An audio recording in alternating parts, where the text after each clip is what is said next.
Ladies and gentlemen, while my machine is trying to switch on, I'll just mention that Cecilia didn't try all permutations yet. Those who are nowadays trying to spell my name using word perfect, they spell it this way.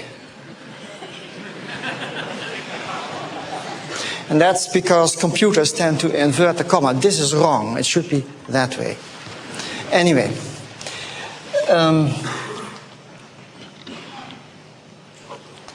So, now I shall.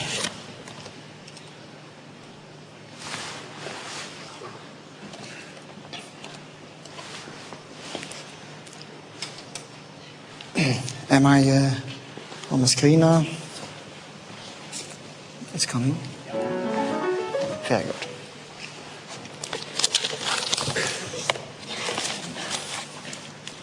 So to me, it is the ultimate honor to stand here as a scientist at this place at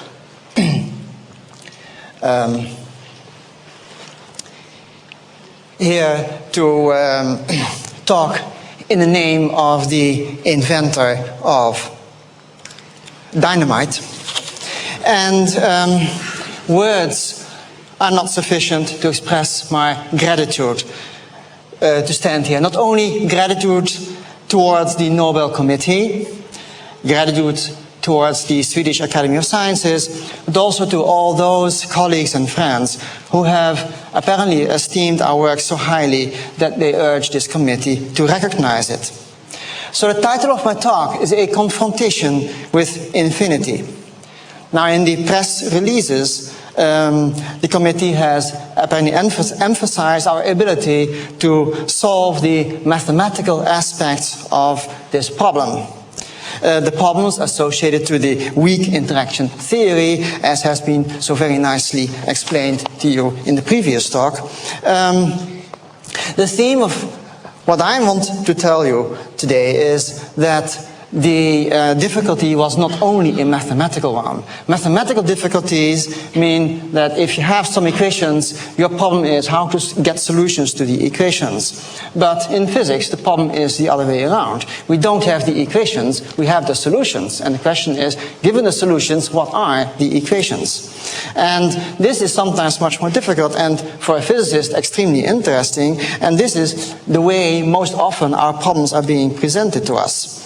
And it is indeed the difficulty that was facing us was not the difficulty that we couldn't do the mathematics. The difficulty appeared to be that when you try to compute some expression, you get that particles run around these loops, and when you have a Feynman diagram, which was not yet mentioned by Feldman, but which was the problem which was coming next. The Feynman diagrams where particles go into a closed loop.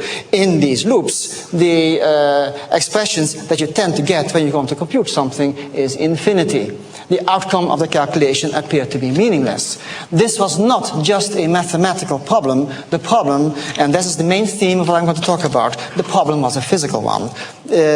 Mathematically it looked like this. You encounter integral expressions, and probably a majority in this audience cannot read mathematical expressions, so don't worry about it. I only want to say that the outcome of such an expression will be infinite, and an infinite outcome simply doesn't make sense. If you would think that just by doing clever mathematics you can replace such an infinite answer by a finite number, you're simply mistaken. Mathematicians would say this integral is infinite, period.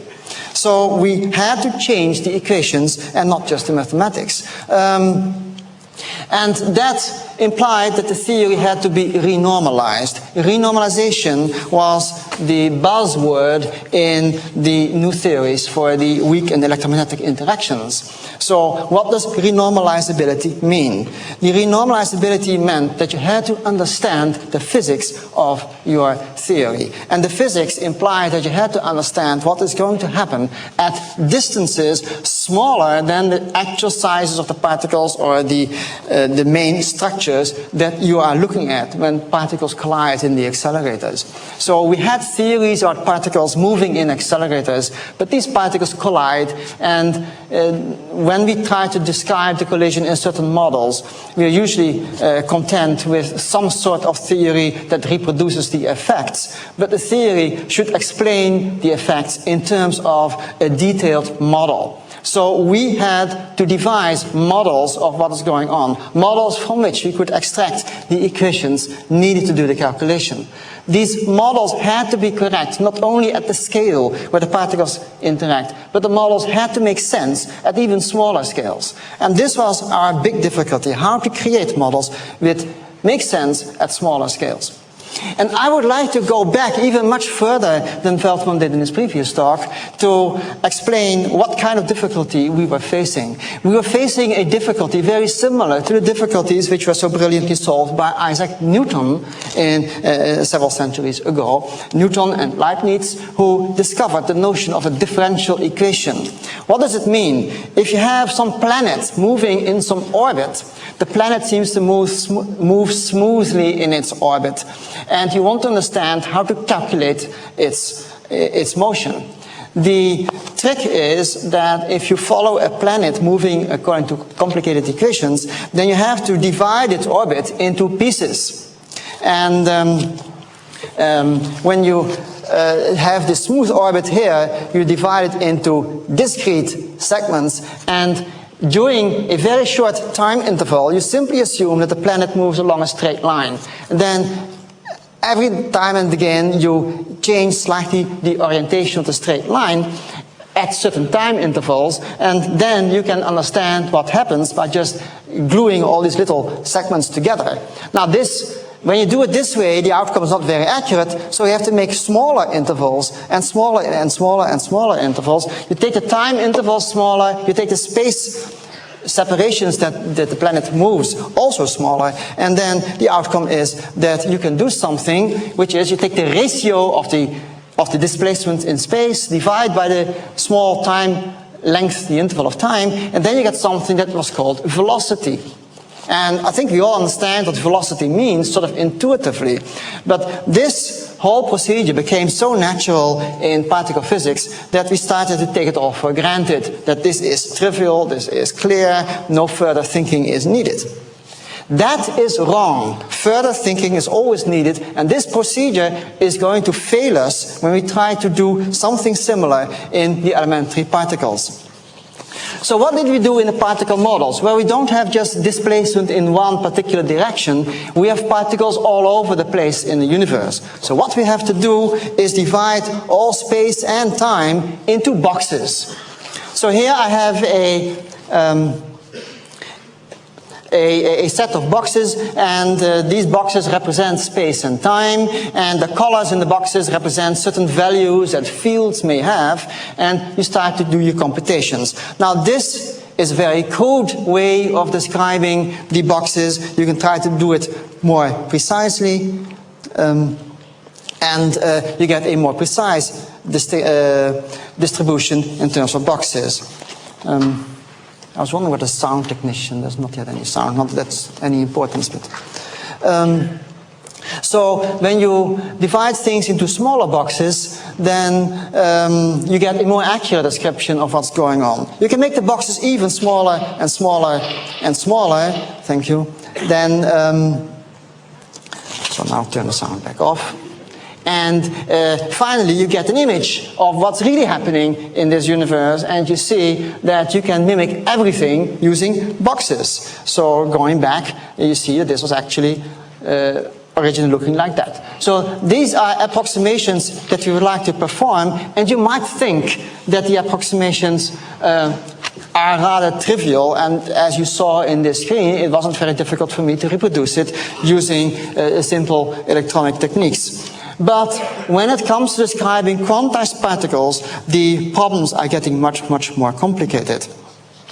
And the complication was called renormalization, and now let me indicate briefly what renormalization was about, or what it seemed to be when you are describing fundamental particles. What renormalization is in words is the following. Consider a particle, and let's take it big. Let's give it a big size. That's not the real thing. The real particles are very small. But let's for a moment think the particle is big, and let's give it an electric charge. So, giving the particle electric charge, well, we'll distribute charges on the particle, and when it gets charged, it develops an electric field. The electric field has a certain effect on the particle, which is that it contains energy. And because the electric field contains energy, by way of Einstein's famous equation E equals mc squared, it also contains mass. So there's mass, not only mass in the particle, but also mass in the field. And consequently, the mass of the whole thing, particle plus field, is a little bit more than the mass of the original particle. We talk about observed mass and bare mass. I wonder about the lower line of the screen here. Can something be done about that?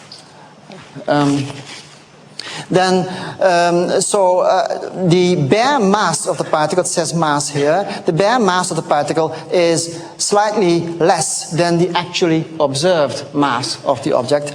And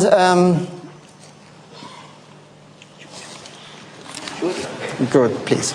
And this seems to be a very small effect. Now, something similar happens to charge.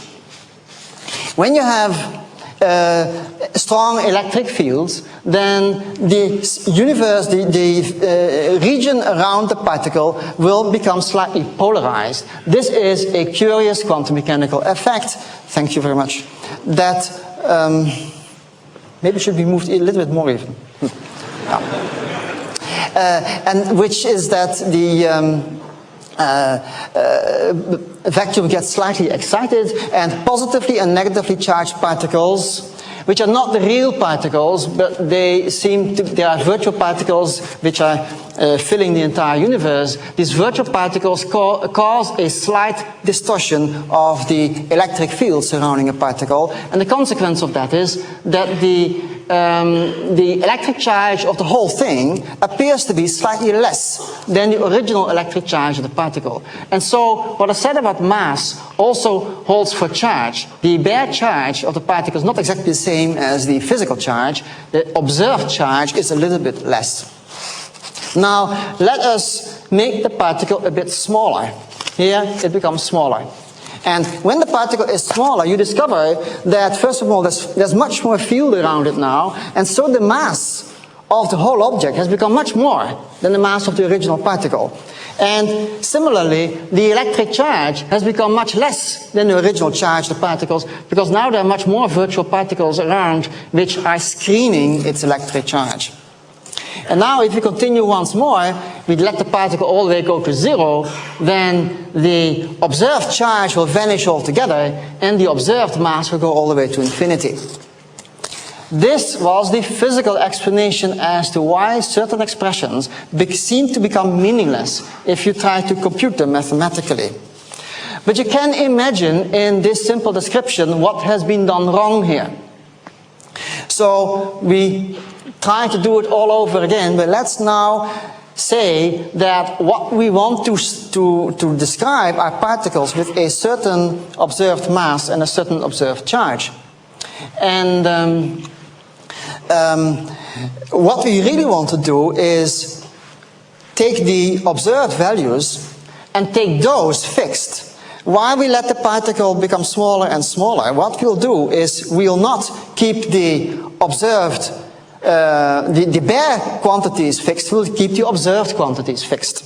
So while we let the particle go to a point, the bare mass, well, it would have to go to something like minus infinity, because there's an infinite amount of energy concentrated here. The bare charge has to be chosen infinite, because only then, in the limit, the observed charge will stay finite. And of course, these are the quantities really measured when you study a particle.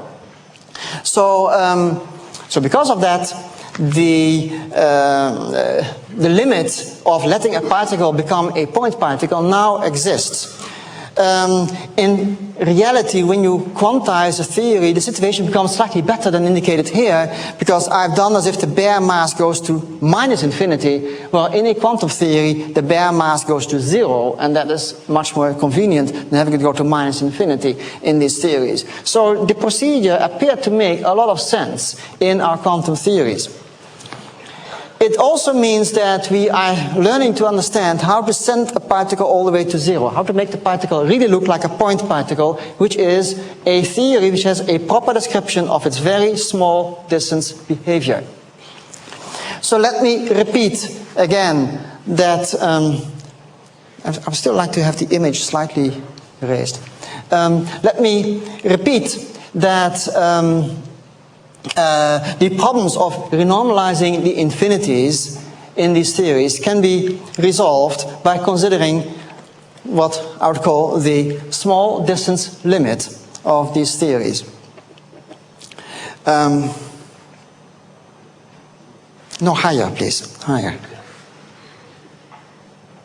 Because I want to... Thank you, that's better. This is... I won't have my counter visible. So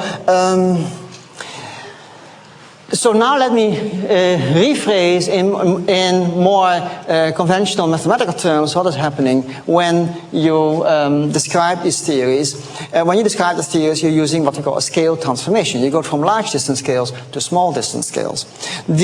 At large distances, as you saw in the previous talk, the processes of coupling photons to a particle are described by a vertex in a Feynman diagram. This is a vertex. And the point about the renormalization implies that you have to look at this vertex at very small distance scales. So now I'm looking at the vertex through a magnifying glass. And when I look at the vertex through a magnifying glass, I see much more is happening than just a photon coupling directly to a particle. I actually see that the photon couples to a particle in an indirect fashion. There are other photons involved during the interaction, but those photons I could not see when I looked at the whole thing from a larger distance. Because of the new exchange of the photon, what's happening is that the original charge of the particle is replaced by a new charge. In our theories, the charge is called G. The original number was called G. Now the number you have to put in here is called G prime, where G prime is slightly different from G because it's screened by this extra photon running around. And because of this screening effect, the electric charge at different scales for the theory behaves differently.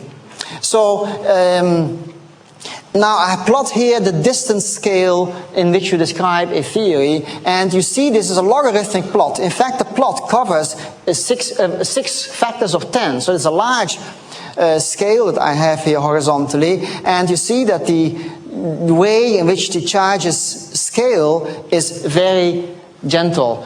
Very slowly the electric charge is being screened. The smaller the electric charge, the weaker the screening effect is, because it's more difficult to polarize the other particles, and so this curve runs much more flat when you go to large distance scales. But here you see the curve is going up if you go to very small distance scales. And you can ask, how far does it go up? If it goes all the way up to infinity, then our theory is again in trouble. And so we have theories of which we have to consider very, very carefully the small distance structure. Now, the great discovery also in the early 70s was that in the theories that we actually happen to be studying, the scaling behavior is upside down. Instead of screening, when you do the calculation, you find that the opposite happens. Not screening, but the electric charge is enhanced by the exchange of the virtual particles. So the vacuum polarization acts in the opposite direction. It enhances the charge, it doesn't screen it. And so at very small distances, the coupling, the charges are very weak, and at large distances the charges blow up. Now this is an ideal situation for a good theory. It means that the theory interacts weakly, and therefore particles can move along straight lines at very short distances, and at very large distances they show more complicated behavior. Just like the planets. The planets over short intervals of time move along straight trajectories, but when I take larger intervals of time, then the planets show more complicated behavior. So this is the kind of theory that we really want in our description. Now, in the time that we were working, or at the time that we were working in these theories, then there were various possible models that people have been working on. And one of the kinds of models that we were concentrating on were models where a field has a certain fixed value, a fixed strength. These were called chiral theories. They were popular theories at the time. These are theories where we describe particles using fields, and well, we have all the options for making any kind of models for these fields. So, what field model should we take? Well, we pull one out of our hat. This was a theory pulled out of someone's hat, and it seemed to be fairly successful. It was a theory where we introduced fields which form vectors in some internal field space, and these vectors were going to have a constant length, which means that this field lives on a circle, and the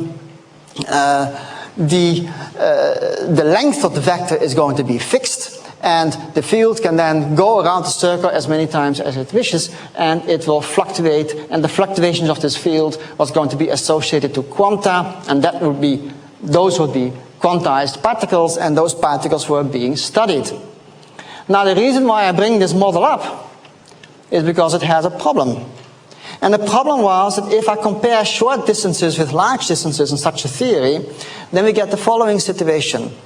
If I try to describe the theory at very large distance scales first, at very large distance scales, then the field sits on a very big sphere or a big circle. And when it sits on a big sphere, then you can look at the quantum fluctuations, but the quantum fluctuations are just in these two directions. And you see that for these quantum fluctuations, the curvature of the sphere is relatively unimportant. And the physical translation of this statement is that these particles at large scales have fairly weak interactions. The interactions come from the curvature of this field space. That's when particles show nonlinear behavior, and therefore particles interact. So the quantum fluctuations were small compared to the curvature in the space of field values. Now, that's all right, but then when you go to smaller distance scales, you find that the constraint on the field becomes more severe, and then the field appears to live on a very small circle. Now, the quantum fluctuations are then again this big, but now you see that the quantum fluctuations of such a field are such that they have to go around the circle many times. And that gives a very high degree of non-linearity in this system. And because of this non-linearity, the effective interaction is very, very strong. Now, this actually is the most difficult part of my lecture, and I promise I'll be less technical in a few moments. But what I wanted to say here is that these theories have their own destruction built in. These theories are ill-defined because the quantum structure of these theories is such that the effective coupling at small distances is much bigger than at large distances. If I would try to plot that on a logarithmic plot, I would get a very steeply varying effective coupling. So these theories have the property that at large distances things seem to move on straight lines, but at small distances they don't move along straight lines at all. They have a very, very complicated behavior, very unlike planets which move along straight lines at small distance and time scales, but then if you wait for some time you see that they're not straight lines, they are ellipses.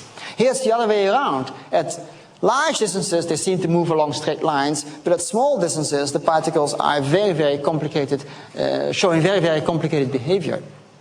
So the whole philosophy that made Newton and Leibniz differential equations so successful, that philosophy breaks down in these theories.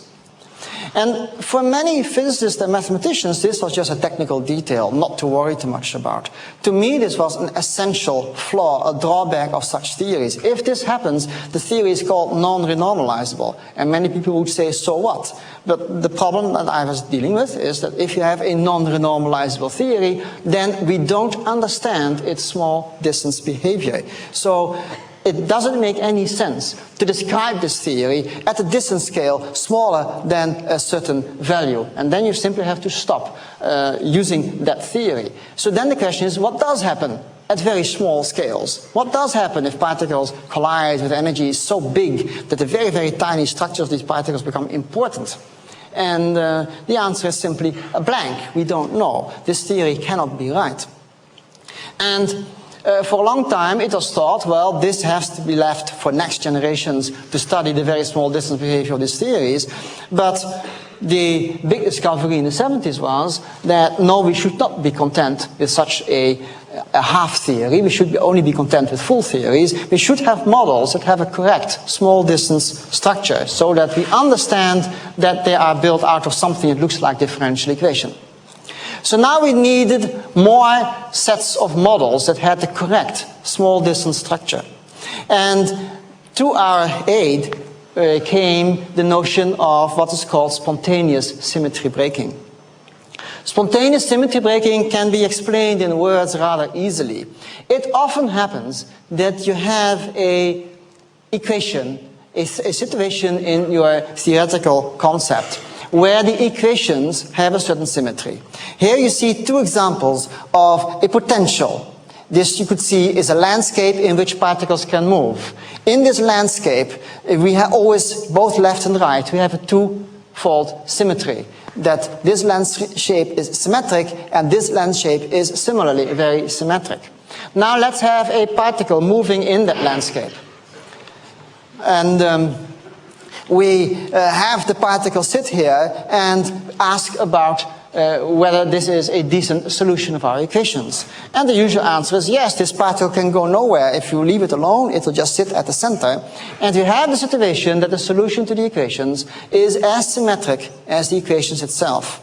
Now, in the second case, you can also think of putting a particle in the middle.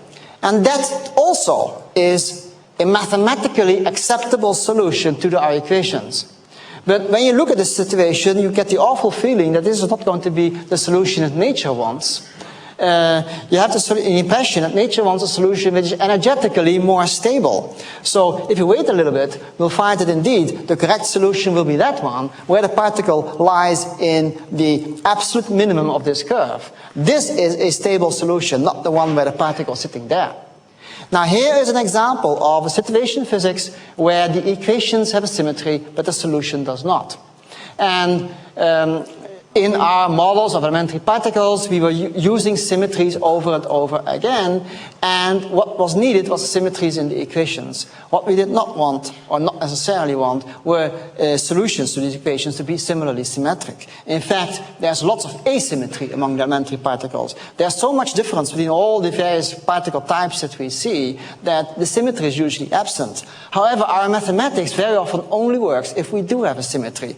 So this is the resolution. Take equations which turn out to have a symmetry, and the symmetry happens at very small distances. So at very small distance scales, the situation looks like this. And we have a beautifully symmetric description, which we can handle mathematically, and where the particles move in a relatively acceptable way. And when we look at the large distance behavior, the solution is much less symmetric. It's more like this being described here.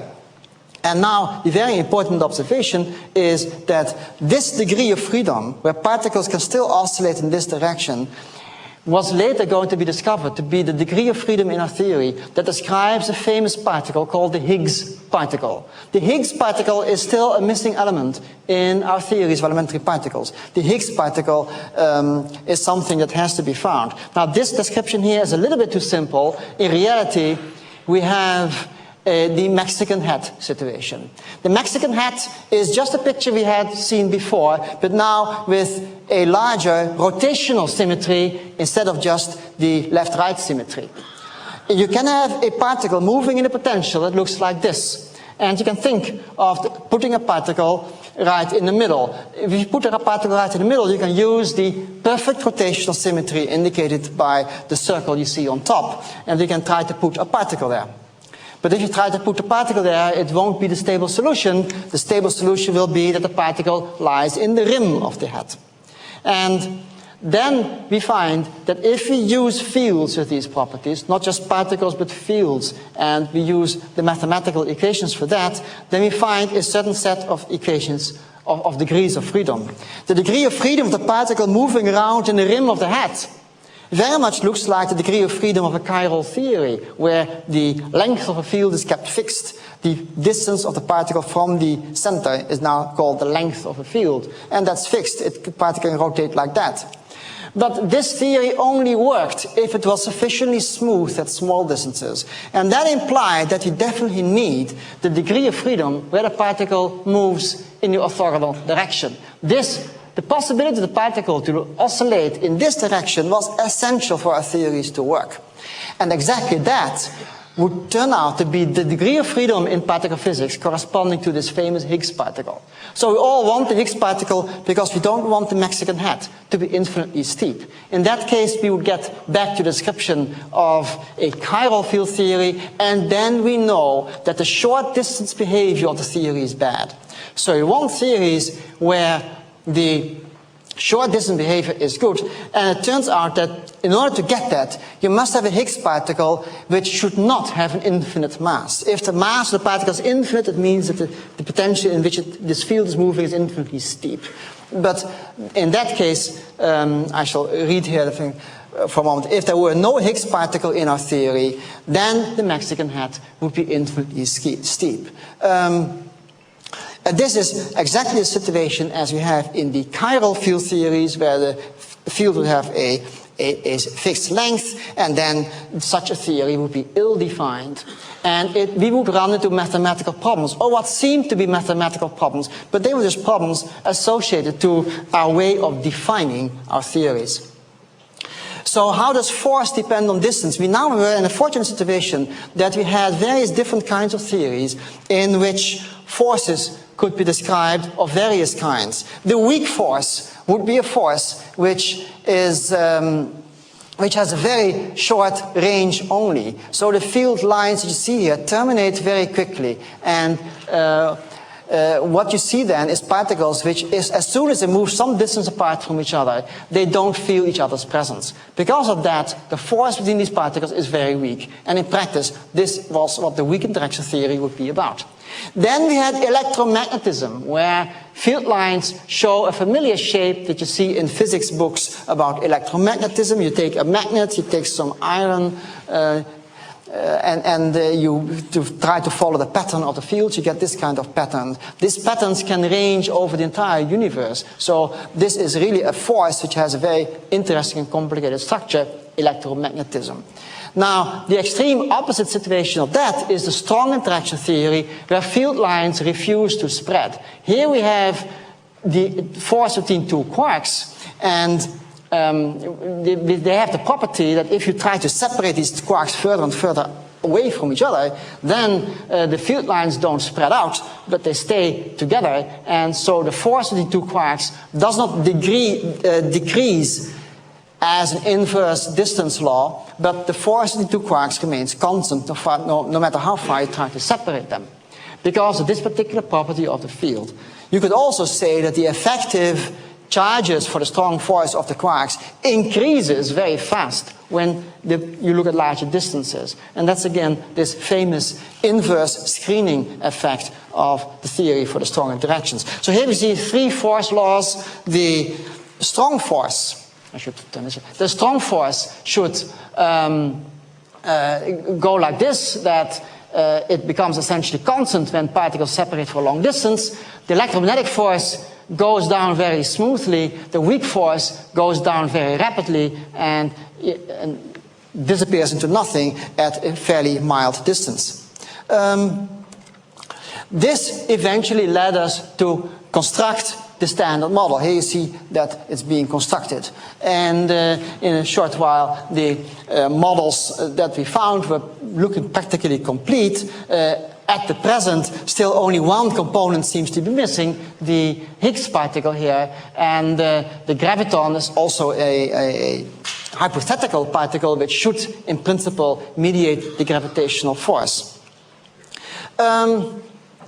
Now, I would like to say, again, something about experiments. You've seen this same picture in Veldman's talk, now from another angle. I've drawn the particles in that move around in this setup, but you don't see the particles if you are in an airplane. In fact, you don't see the ring if you are in an airplane because it's all underground. But these experiments, I want to say a few words about these accelerators. You see, right now, making accelerators bigger and bigger is the best way to probe deeper structure of the fundamental particles. And indeed, as I've explained in my talk, it's very important to understand the small distance structure of our theories. You want to go to smaller distances, you have to go to higher energies. You want to go to higher energies, you have to make bigger machines. So the machines that you see here are tremendously big because we want to probe the structure of the particles at as small as distances as we possibly can. Now, this machine isn't big enough to do everything we want to do. It's very big, it's beautiful, it will, in another 10 years or so, we'll have a new accelerator in here that actually very likely is going to see the Higgs particle and tell us exactly what properties it has. But the question is, what then? We'll have to go to even larger machines. Possibly those machines will be linear accelerators. And those have the advantage that if you have a linear machine, not where the particles go around, where the particles go on one line, then later when you decide to make an even bigger machine, you just build some end to it, and you can make the line longer, provided that you're not crossing any border with the country that is at war with you. Then you can make the machine as long as you wish, and try to make bigger and bigger machines. It is clear that to make the largest possible machines, you need a lot of international cooperation. CERN at present is not only a European machine, but also it has participations, it enjoys participation from the United States and Japan and other countries. So CERN already is practically a world machine. But still, it has this awful E standing for European in its name. And what we want is really a fundamental international setup. We want a world machine where all nations participate equally and they all participate in the same way in the preparation for the machine. And it shouldn't be one nation which starts building a machine and then asks the others to join, but it should be the other way around. There should be physicists or engineers from all nations together, sit together and think about the biggest possible machines. In that way, we can continue one order of magnitude beyond what we have now and probe again various factors of 10 further into the deeper structure of particles and try to figure out what happens in that very deep structure. Now, I want to explain something about the problems that we are encountering when we go to very, very small structures. You see, the beauty of the standard model is that it works. It works extremely well. It has shown to agree with all experiments that we know of today, with a very minor but very important exception, which is that the neutrinos nowadays have been shown to show certain interference phenomena which indicate that neutrinos have a mass. This was not in the original standard model, but it can very easily be corrected for that, so that we still have models describing everything we know to tremendous accuracy. But these models have a problem, which is the reason why we don't believe the models to be infinitely correct. There must be some flaw in it. And the flaw is indicated in this graph here. That, as you might appreciate, what I've drawn here is something practically impossible. I've put a pencil on its tip, and I'm assuming that it will continue to stand on its tip. Where if I would put the pencil there in a totally symmetric way, using the symmetry that it has when you rotate the pencil, then in principle it should be standing on its tip forever because it doesn't know in which way to fall. But in practice, you know very well, even a pencil that doesn't know in which way to fall, it will fall anyway. And so I can try to put it up again and now put it there really in a really symmetric way. So I try very hard and I put the pencil there in a completely symmetric way so that it doesn't fall, but it does. Now, so if you have a theory which is based on the idea that it has in it a pencil standing on its tip, then there's a reason for you to worry there's something wrong with this theory. I'll explain in a minute what it means for the standard model. In the standard model, actually, the situation is slightly worse. Consider now not a pencil, but a chair standing on one leg. I have here a chair standing on one leg, and I'm using the fact that I put the chair such that it's in total equilibrium. The point is now here, I can't see what the proper orientation of the chair should be. This is not the symmetry axis of the chair, so I don't know whether the chair will fall and in which direction it will fall. So if I put the chair on its leg like that, surely at some moment it will fall. And so this would be a difficult basis to work with in a theory. Now again, I'm going to talk about the standard model and observe the fact that there are three very important parameters, degrees of freedom, in the standard model.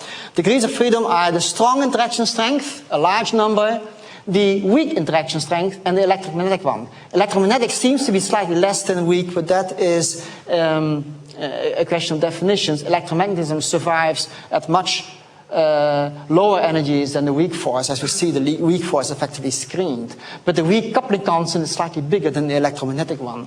And here we see the coupling constant measured at about 1 GeV, which was where machines were only a few decades ago, where people could measure coupling constants. Nowadays, we can measure the same coupling constants, but at a higher energy. Now, higher energy means smaller distance. So we have this beautiful anti-screening effect for the strong interaction, which means that the coupling constant has become weaker at higher distances, at smaller distances, or at higher energy. Now this here is 100 GeV, and the other constants have changed a little bit. You can hardly see it here, but it did change a little bit. I can now go to the distant future by going to 10 TeV, which is not yet in the present machines, but we can extrapolate and we can already predict what will happen, at least according to the standard model. The standard model will tell us that the strong force will again have become weaker, the other forces will again have nearly become constant. In fact, the standard model is so good that we can extrapolate to much, much higher energies, which means much, much smaller distance scales. Remember, there's a factor 10,000 from here to here. I go another factor 10,000, 10,000, 10,000, and here is what you expect to happen. Now, what you expect to happen is that these curves will meet somewhere out here, and they'll nearly go through one point. The problem with this model is the chair standing on its one leg. So when you describe the model in terms of fundamental degrees of freedom here, you are having a theory which requires a chair standing on one leg. And this is very asymmetric, and it is a total miracle as why the chair doesn't fall over right here. The chair stands on its head, on its leg, all the way like this, and it only starts to fall over in this region of the theory. This we call an unnatural theory. Mathematically, there's nothing wrong with someone putting its chair on the leg so cleverly that it will continue to stand straight for this long time. But physically or theoretically or intuitively, you think that cannot be right. A slight improvement has been made for the same model, that it was proposed to put in supersymmetry. And if you have supersymmetry, you have the same situation, but not with a pencil, but with a chair, but with a pencil. The pencil stands on its head here, and now you say, aha, but that's possible. All we need to understand is a symmetry that keeps the pencil straight. That symmetry is called supersymmetry. And so nowadays, supersymmetry is a big issue. If we have supersymmetric models, then first of all, it's also discovered that then the curves go exactly through one point. And this is very intriguing. What happens at this point? Well, whatever happens at this point, something terrible happens here. And that's that the gravitational force becomes strong, and again, we don't understand anything of its small distance structure. Finally then, when you come to describing gravitation, and contrary to the previous speaker, I will briefly mention gravitation, we are ending into the realm of string theories. String theories are being discussed and studied very, very much, and it would be improper of me to ignore the existence of string theory in this talk, because it's such an important development. String theory is the idea that the very tiniest structures of particles are not point-like, but string-like.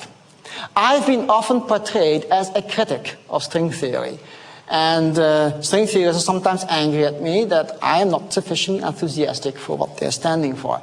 String theory is a beautiful theory, and although I want to deny that I'm a critic of string theory, I like the idea very much, but I do see lots and lots of difficulties. This is a theory that should describe the tiniest structure of elementary particles. But in turn, what is the tiniest structure of string theory? The tiniest structure of string theory is simply something that is not understood very well. Certainly not by me, and I suspect also not by the string theorists themselves. The small distance structure is a mystery. And when we try to describe this properly, we can ask, is this theory... Well, first of all, I want to explain that I can also solve string theories, and this is actually, I don't think the experts will recognize immediately, but what you see here is a solution to the classical equations of string theory. So here we see a string theory moving according to its equations. And it will move forever. This is a periodic solution, so I'll stop it and I'll simply ask, all very fine, but now we quantize the theory, and then what is a small distance structure? Can we apply the same philosophy of differential equations and such? And I think the answer is no. We don't understand the small space-time structure of string theory. It's very, very mysterious. Is it a topological field theory? Is it a discrete theory? What actually happens at these very short distance scales? I don't know. It's simply impossible to predict. It may be something like this. It could be a Tasmanian devil as far as I'm concerned. I'll switch off that noise.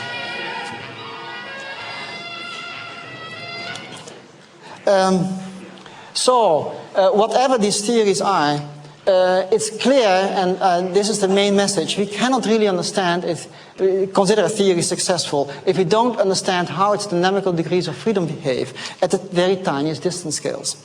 So something, if you have a theory which is not right, then it is likely to explode, and or it becomes nonsensical. And well, the nice thing about theories showing inconsistencies, showing paradoxes, showing